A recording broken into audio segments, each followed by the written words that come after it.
आज हम इस वीडियो में दो ऐसे हॉन्टेड हाउसेस के बारे में बात करने वाले हैं जिसे शापित माना जाता है। कहा जाता है कि इस घर में जो भी कोई रहने के लिए आता है वो सीधा भगवान के पास यानी मर जाता है। पहला है हैदराबाद का कुंदन बाग हाउस और दूसरा कोलकाता का पुतुलबाड़ी हाउस। क्या वाकई में इन घरों में भूत हैं या फिर अफवाह, जानेंगे इस वीडियो में। वीडियो पर आगे बढ़ें, अगर हमारा चैनल सब्सक्राइब नहीं किया है तो चैनल सब्सक्राइब कर लें। तो without wasting time let's start.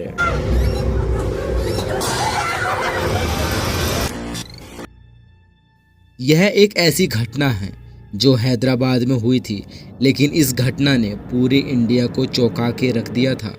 वैसे हैदराबाद में काफ़ी हॉन्टेड प्लेसेस हैं, लेकिन इस घर के बाद ये घर भी बाकी घरों के जैसा नॉर्मल घर हुआ करता था, जिसमें एक छोटी फैमिली रहती थी, जिसमें केवल 4 मेंबर थे, 2 बेटियां और मम्मी पापा। और ये फैमिली इस हाउस में काफ़ी अच्छे से, काफ़ी खुशहाल तरीके से रहती थी। लेकिन कहते हैं ना, परेशानियों ने किसका पीछा छोड़ा है। अगर फ्यूचर में आपके साथ कोई घटना घटने वाली है और उसके बारे में आपको पता है, लेकिन आप चाहकर भी उस घटना को घटने से नहीं रोक सकते। और कुछ ऐसा ही हुआ। इस घर का मुखिया यानी कि दोनों बेटियों का पिता एक दिन अचानक इस घर को छोड़कर कहीं दूर चला जाता है। इस बात को ना तो पास के पड़ोसी जानते थे और ना ही उस घर में रहने वाली फैमिली।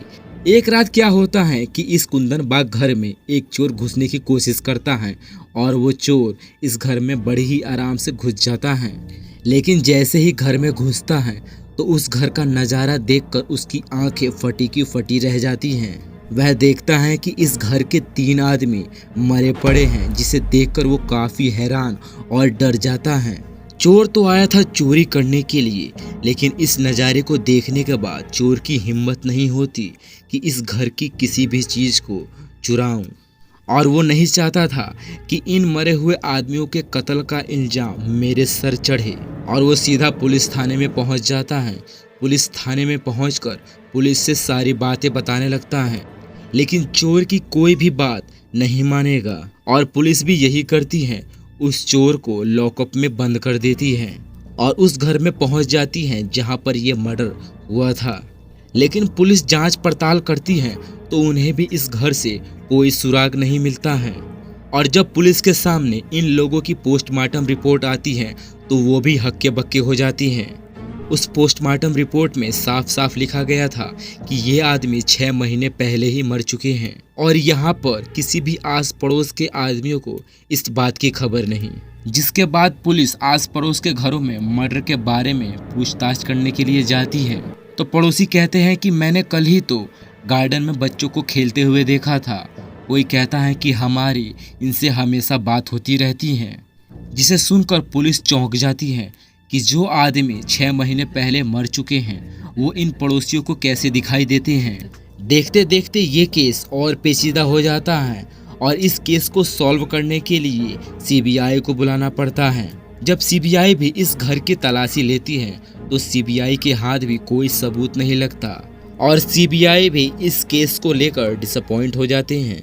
लेकिन फिर दोबारा सीबीआई इस घर में अच्छे से तहकीकात करने के लिए घुसती है और इस घर के हर रूम की बारीकी से छानबीन करने लगती है और सीबीआई को सबूत मिल जाता है। सीबीआई को पता चलता है कि ये लोग इस घर में काला जादू किया करते थे और काला जादू करने के लिए जिन चीज़ों को यूज़ किया जाता है वो टोटल चीज़ें इस घर में मौजूद थी। क्या इस फैमिली के मेन आदमी को इस बात की भनक थी? क्या इसी वजह से इस घर का मुखिया इस घर को छोड़कर हमेशा के लिए चला गया था, या फिर उसने ही इन तीनों लोगों का मर्डर किया? आज भी ये मिस्ट्री बनी हुई है और इस मर्डर मिस्ट्री के पीछे किसका हाथ है, ना तो इस केस को पुलिस सॉल्व कर पाई है और ना ही सीबीआई। और ये केस आज भी अधूरा है और इसी रीजन की वजह से ये हैदराबाद का सबसे बड़ा हॉन्टेड हाउस बन जाता है, जिसका नाम है कुंदन बाग। वैसे मैं आप लोगों से पूछना चाहता हूँ, अगर आप लोग हैदराबाद से हैं और इस घर पर आप घूमने के लिए गए हैं या अदरवाइज आसपास भी भटके हैं, तो आपको यहाँ पर कैसा महसूस हुआ? क्या सच में इस घर में कोई स्पिरिट है या फिर ये अफवाह है? अब बात करते हैं असम के पुतुलबाड़ी हाउस के बारे में। माना जाता है कि इस घर में आज भी भूत प्रेत राज करते हैं। कोलकाता के शोभा बाजार की पुतुलबाड़ी सबसे बड़ी हवेली है। अगर आप इस घर में घुसने का प्रयास करेंगे तो आपको सबसे पहले साइन बोर्ड नजर आएगा, जिसमें बंगाली भाषा में साफ साफ लिखा गया है कि इस घर में घुसने का प्रयास ना करें और ना ही इस घर के बारे में कोई अफवाह फैलाएं। बात करते हैं मेन मुद्दे की। इस घर को पहले गोडाउन की तरह इस्तेमाल किया जाता था। इस घर में काफ़ी तरह की चीज़ें रखी जाती थी, वह फिर खाने की हुई या फिर वगैरह वगैरह। काफ़ी आर्टिकल, काफ़ी न्यूज़ में आपको इस बात को सुनने को मिलेगा कि वहाँ के रहने वाले अमीर लोग वहाँ के गरीब लोगों पर काफ़ी जुल्म करते थे और उनकी गरीबी का फ़ायदा उठाया करते थे। यहाँ तक इन गरीब फैमिली के औरतों और बच्चों के साथ यौन शोषण भी किया करते थे, काफ़ी यातनाएं देते थे। और इस अपराध को छुपाने के लिए वो लोग इन लड़कियों और औरतों को मारकर उसी घर में उसकी लाश दफना दिया करते थे और किसी को भी इस बात का पता नहीं चलता था। और ये सिलसिला रुका नहीं, काफ़ी समय तक ऐसे ही चलता रहा। यहाँ तक तो सब ठीक था, लेकिन ये घर भूतिया कब हुआ, ये एक हैरान करने वाला सवाल है। अब बात करते हैं इस घर के मेन पॉइंट पे। इस घर के मालिक की बेटी को गुड़िया का बहुत शौक था और वो अपने साथ हर घर में गुड़िया रखा करती थी। आप जब इस घर में घूमने के लिए जाएंगे तो आपको इस घर में एक गुड़िया का बड़ा कलेक्शन देखने को मिलेगा और तरह तरह की गुड़िया। एक दिन क्या होता है, इस घर के मालिक की बेटी की अचानक मौत हो जाती है। लेकिन इस घर के मालिक की बेटी के मरने के बाद मानो इस घर में काला के बैठ गया था। इस बात को लेकर काफ़ी रूमर्स हैं कि उस लड़की की हत्या उस घर में रहने वाले एविल स्पिरिट ने कर दी या फिर वो बीमार थी और इस घर में एक के बाद एक मौतें होनी शुरू हो गई और किसी को भी इसका रीज़न पता नहीं कि ये मौतें क्यों हो रही हैं और कौन कर रहा है। और एक एक करके घर के मालिक और इस घर में काम करने वाले नौकर सब के सब मर गए, जिसके बाद ये घर बन गया एक हॉन्टेड हाउस। कहा जाता है कि उनकी स्पिरिट आज भी हवेली में भटकती रहती है और उस घर से काफ़ी रोने की आवाज़ें भी आती हैं।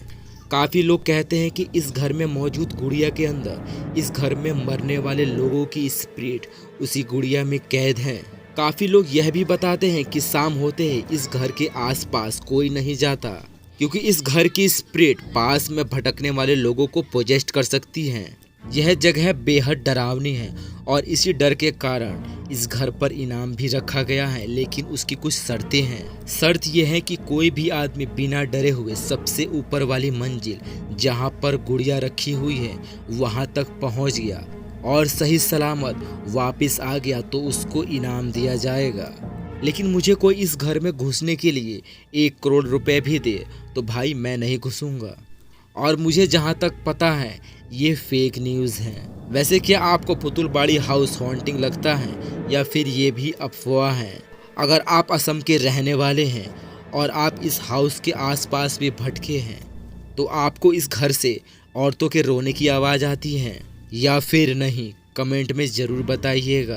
तो दोस्तों ये थी दोनों हॉन्टिंग हाउस की स्टोरी। वैसे आपका क्या मानना है, ये दोनों हॉन्टिंग हाउस वाकई में ही हॉन्टेड हैं या फिर अफवाह है?